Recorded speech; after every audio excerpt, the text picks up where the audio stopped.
제5부의 해설을 시작하겠습니다. 제가 먼저 경을 읽어드리겠습니다. 수보리여, 그대의 생각은 어떤가?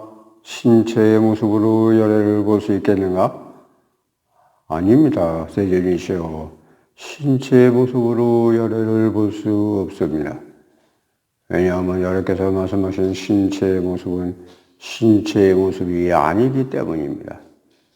주께서 수보리에게 말씀하셨다. 모든 모습은 다 허망한 것이니 만약 모습이 아닌 것으로 본다면 열애를 보리라. 이제 해설을 해드리겠습니다. 부처의 참모습이라고 지금 이제 해설이 되겠습니다. 부처께서는 모습이 아닌 것으로 본다면 열애를 본다고 하셨습니다. 원래 불교는 따로 숭배의 대상을 만들지 않았습니다. 부처는 사람들이 모습에 집착할까 생각되어 오히려 크게 경계를 했습니다.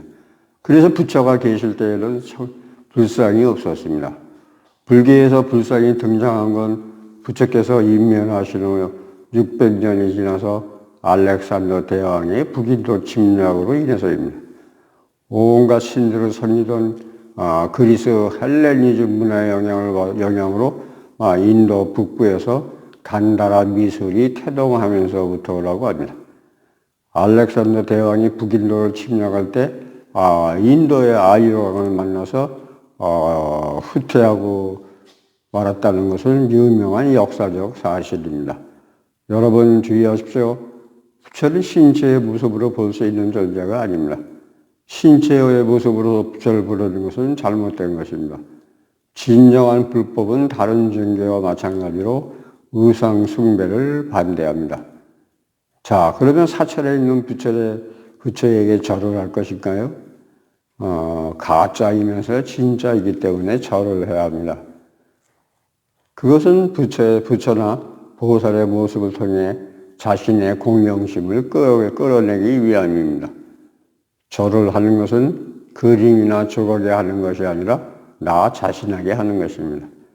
다른 사람이 자신을 구하는 것이 아니라 자기 자신이 스스로를 구하는 것입니다. 부처께서는 말씀하십니다. 나로 인해 그대들이 공경스럽게 되는 것이라고 말씀하십니다. 즉 부처에게 절하는 것이 아니라 자기 자신에게 절하는 것입니다. 일념으로 공경심을 다했다면 진짜 부처님이 아니니 말할 필요 없습니다. 나무 토막으로 만들어진 또는 흙덩이로 만들어진 부처를 보고 절을 했던 오직 일념으로 성심 성의를 다했다면 성공한 것입니다. 모습이란 허망한 것입니다. 그러나 이 허망한 모습에 절을 하면서도 스스로의 마음속에 진정한 성실함과 강구함이 있어서 이 진실한 성의와 경건함이 드러나면 그것이 바로 믿음의 청정이요 그것을 통해 참모습이 생겨날 수 있는 것입니다. 이 참모습의 경계가 바로 신체의 특징을 떠난 것이요 신체의 모습에 집착하지 않는 것입니다. 무엇 때문일까요? 진정으로 불생불명하는 몸은 이 육신이 아닙니다. 육신에는 생사가 있습니다. 수행을 통해서 천년을 살 수 있다 하더라도 마지막에는 역시 죽어야 합니다. 어떻게 해야 진정한 부처를 볼 수 있을까요? 법신을 볼 때 진정한 부처를 보았다고 할 수 있습니다. 그렇다면 모습이 아닌 것이란 무엇일까요? 한마디로 딱 잘라 말할 수 없습니다. 부처는 단지 만약 모든 모습이 아님을 본다면 부처를, 즉 부처의 법신을 볼 수 있다고 말할 뿐입니다. 부처는 우리에게 단지 모든 모습이 아님을 말할 뿐 결코 공을 말하지는 않습니다. 그 이치가 어디에 있을까요? 바로 머무른 바가 없는 곳에 있습니다. 이것으로 이제 부처의 참모습의 설명이 되겠고, 그 다음에 이제 법신, 보신, 화신이 그 설명이 되겠습니다. 법신, 보신, 화신은 곧 우리말로 얘기해서 최상용에 해당된다고 할 수 있습니다. 예를 들자면은 물이 체이고, 물로 예를 들자면은 물이 체이고, 물로 끓인 차가 상이고, 각기 다른 다양한 변화 현상을 갖는 것이 용입니다. 우주의 모든 일체의 사물에는 모두 최상용이 있습니다. 수행에 성공한 사람을 선종에서는 대철대오 했다고 하는데 후에 금강경에서는 이를 아누다라 삼맥삼부이라고 합니다. 즉 무상정등정각이라 합니다.